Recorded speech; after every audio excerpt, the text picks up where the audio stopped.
Every time I take a trip, I take a sketchbook with me. If you follow me on Skillshare or even on here on YouTube, you can see that most of my sketches are more detailed. Sketches kind of like this one back here, drawings that take me, hours to make. But travel sketches are different. I do them all in one little book, usually take like 5 to 10 minutes to do each sketch. And every trip I come back with a full book and a new appreciation for how my sketching has developed over the course of my trip. I'm excited to show you what I sketched on a recent trip to Paris and Italy. So let's open up this sketchbook and see what I did. This book is a lectern sketchbook. It has about 120 pages and each one is numbered as well, which really allowed you to kind of keep track of your progress. Most times when I start a sketchbook, I'll start with a little map, and this one is not really the most detailed or the most compelling, but it really shows where we went. We did a stopover in Iceland and then landed in Paris before taking a train down to Milan and then coming back to Paris for a few days. Now, the first sketch is always an interesting one. I usually do the first sketch in the airport, and this is of my partner's hat, some booster juices, and to be honest, it's not very well done. You can see that the composition here is lacking. There's nothing that tells us kind of where we are in this drawing, and the lines don't really seem sure of themselves.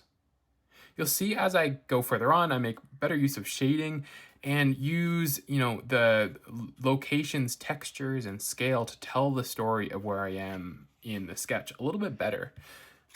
I often, do some more environmental or 3D sketches from point of view, this one of the airplane. And again, these seem to me a little tentative. This is in Iceland of a couple that I saw across from us sitting with their bags. I kind of like this one, how it's, located in the bottom of the page with a lot of white space up above. And this page, to me, represents the different kind of sketches that you can do when you take a little sketchbook like this. It's really light, really loose. You might even have to look at it for a little bit to tell what the drawing is of. But that's okay. I think it's really great to take a second and it kind of immerses you in the location you are in, even if it's a boring airport in Iceland. Though Iceland's airport was not boring. It was very cool. We want to spend more time there next time. And these sketches really show what I was talking about earlier. I talked about, the drawings that you draw first or I draw first are often kind of unsure of themselves. These two drawings are of a Parisian kind of house when I first arrived there, as well as an old doorway. And you can tell that I'm just not sure what I want to do with the drawings. Do I want to make this one, for instance, more detailed or larger? Or do I want to make the center focal point of this drawing the door? It looks like I kind of trailed off here. Maybe I ran out of time, but it also, you can tell that I might be a little bit too focused on the details rather than sketching in a whole scene and then adding, what sticks out to me the most. Here you'll see a sketch from Shakespeare and Company. And this one I actually finished off later on in our trip. I started off with just the pencil sketch and then added some pen over top. And I'm a little bit more happy with this one. I love the dark shading, the way it contrasts with the outside, but it still doesn't really seem to capture, the details that I think it should have. For instance, there's some really dark books here on the left-hand side of the page and some lovely dark framed images and documents on this side that really did draw the eye. So in this sketch, while I am kind of happy with how it turned out, I really didn't capture what actually stuck out to me in the moment. And when you're doing travel sketches, capturing what sticks out to you is a really important part for making sure that you come back from the trip with memories intact. The same with this sketch, and you'll see there's some coffee stains, and I added those on purpose. This is from a lovely little restaurant that we were in for breakfast. It's capturing more of the scene. You can see the table right here and the chairs as well as the windows. We're kind of in a little sunroom. However, outside of this initial little room, there isn't much detail. We can't really tell where we are in Paris, and I didn't really capture the flair or the atmosphere of the place that we were in. These sketches I'm way more proud of, and you can tell that I started to use a different medium as well. For these sketches, I started to use shaded markers. I don't have them with me because the one I was using kind of ran out of ink halfway through.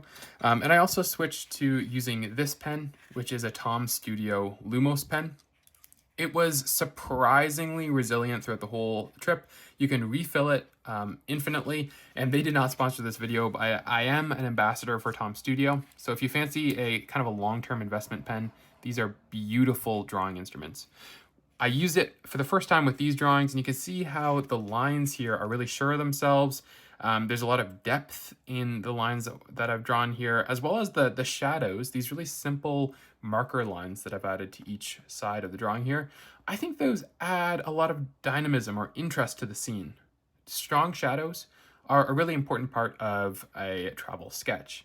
And I think that really adds a lot of contrast to this market scene and allows me to kind of sketch out the apartment behind it with a lot less detail, and still I think makes it a little effective. And by no means am I saying these are amazing sketches, but more so you can see the way that I'm starting to gather a little bit of confidence in the second day of the trip. Up here, this is the a monument, and I should have had preparation for knowing what one this was, but c'est la vie. In here you can see the metro sign as well. These are really small little sketches, and again experimenting with the markers to add some really dark contrast, especially this lovely little tilted alleyway. I really wanted to capture kind of the wonkiness of these angles here, and how the roofs and the upper parts of these buildings seem to kind of sway together. I love the way that Paris' streets often are kind of wonky or disjointed, and to me as a North American, that seems so special and unique. And you can also see how the shadows really highlight the white space up here, the really distinctive roof and chimney pattern of that chimney. We took a train down to Milan, and I tried to capture the point of view from inside the train there, and as well a shot of my partner and out the window, and some other little sights and sounds from around the trip. I added a little bit of color here, and one thing I really love to do when I'm travel sketching is add a few colors. This is a technique that my dad really uses well, bringing some pencil crayons along with you, and that can really add a dash of color and give you a sense of the local flavor of the scene you're drawing. It really evokes memories, I think, as well, with color being a strong indicator of the scene's light and ambiance. We're now in Como. We took a train to Como, and this is the top part of a church in the area. You can see that I'm getting a little bit more confident in the lines I'm drawing. And interestingly, this doesn't mean that the lines are more correct or perfect. Instead, you can see that I'm getting more scribbly. And often, I think a lot of travel sketchers would say that being scribbly, being okay with being messy, is a really important part of travel sketching. For me, when I do these books, I also really love to incorporate different elements into the book itself, to do more than just draw, but to add, the cappuccino, the train ticket. And these are all tips that I didn't come up with, but have been taught to me by family members or by other artists. There's a long tradition of creating these travel sketchbooks. You can see here the ticket kiosk for the funicular going up the side of Lake Como, adding some perspective scenes, getting a little loose, trying to add a background with a marker. I don't think it really worked out that well, but I really love how I added this character here in the foreground on the bench. And again, experimenting with really loose sketching and dark shadows in Como here, and then in Milan here. I'm pretty happy with how these sketches turned out. And again, I love experimenting with creating harsh sunlight shadows and capturing this street here. These are some touristy restaurants in front of us here that we luckily did not eat at, but I wanted to try to start drawing people as well. I'm really not confident with drawing people, but I'm excited with how these sketches turned out. Is a view out of our hotel and a badly drawn portrait. You can see that we're moving back into drawing some multimedia stuff. This is a little iced coffee we had, and I really loved it, as well as a croissant sandwich. And in here in Milan Central train station.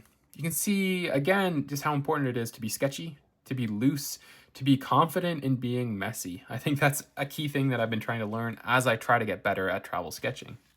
Here's a point of view scene from in Bologna. You can see the tilted tower here, as well as some dark shadows in the interior of this scene. I think one interesting part of travel sketching that I've really enjoyed learning is really accenting the lights and darks of the scene.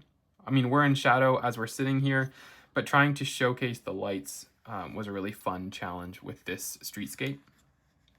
As well with this view upwards towards a balcony. I was pretty happy with how this sketch turned out. Here's another point of view with a description of a meal we ate. in a alleyway in Bologna. And you can tell here, I got some watercolors. I got some Italian watercolors as well as an Italian watercolor brush. Was really happy to add some color because in Bologna, the colors are so key to how we perceive the city and its old kind of rugged, windswept or dust-swept charm. I really love the medieval vibes of Bologna. And here is in the medieval museum in Bologna. And I'm really impressed with this sketch. I'd love to hear what you think of it, but to me, it really captures the scene really well. There's a really, really crowded alleyway of people sitting at tables. We had a glass of wine here, and there's fish sellers and, you know, Parmesan merchants behind us. But I really wanted to capture the bustling and narrow nature of the street that we were on. And I think I did well because I guess when I look at this, I'm brought back to the scene. I'd be interested to hear what you think, as someone who was not there. As well, added some swipes from the meals we had. Maybe this is a little bit gross, but to me, it really does indicate or remind me of where we were. Here's the Duomo in Milan, or in Bologna. And that famous old tower. We're back in Paris now. At the top, before we, the next day, we went back up to Montmartre. This is in a La Bobine café. Some other little fun portraits, little sketches. We got past some free flowers, not by a scammer, but by a gin company. So we pressed this in the book. Did some quick little sketches here. It's often fun to set a timer too, to make sure you're not taking too much time drawing. This is from Montmartre, looking down the steps and looking across at another cafe from where we were having breakfast. Again, using colors is a really fun way to kind of evoke memory here, as well as I'm happy with how I chose kind of different angles of a similar location.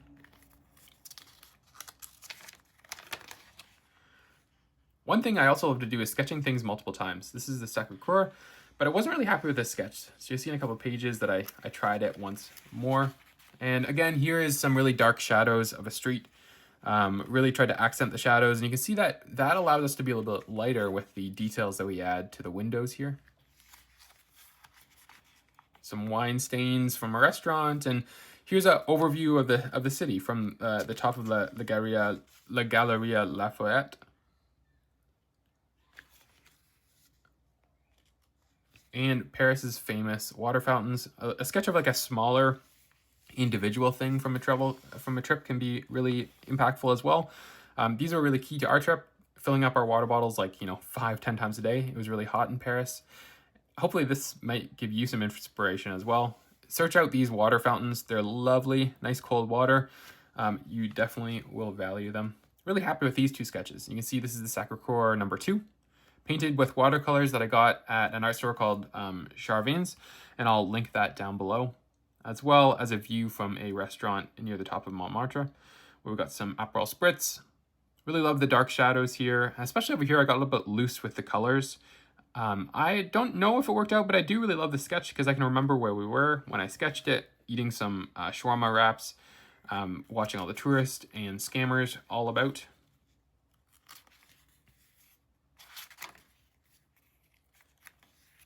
Here's at the Louvre. And we spent about 2.5 hours in front of the Eiffel Tower, sketching this as sunset approached. Really happy with how this one turned out, and I really tried to capture the amount of people that were in front of the Eiffel Tower as well. I used some interesting colors here on the tower and kind of layered it up over time. Also tried to capture the sunset, but overall, I'm really happy with how this sketch turned out, and hopefully you can see the confidence here that is not really present in the first few sketches. My partner did this painting, which I really love. And here is the Notre Dame, painted from inside the shadows. And again, got a little bit more confident with trying to draw people here. Drawing some big crowds. And here's the Notre Dame with a little bit more of a sketchy style from across the river. There's a lot of other artists around us here, and is in dappled sunlight. My partner got pooped on by a bird. Good memories, but when I look at this drawing, I'm brought back to that exact moment. And I think this is the last drawing. This is actually from a photo, just really trying to capture the dark shades here. And we stopped over in Iceland on the way back. I'm really excited about how this drawing journal turned out. And you can see when I turn it sideways, it has a lot of history to it. I added some titles here so I can maybe put it on a bookshelf. But all in all, it's kind of like a photo journal that I created myself. And it doesn't matter that a lot of the sketches aren't good. What matters is that I created it, and it's going to remind me of this trip as well. So if you're traveling to France or Italy and want to do a travel journal, hopefully this video might have inspired you or instructed you. But regardless, hopefully you enjoyed looking at the sketches. Thanks so much for watching.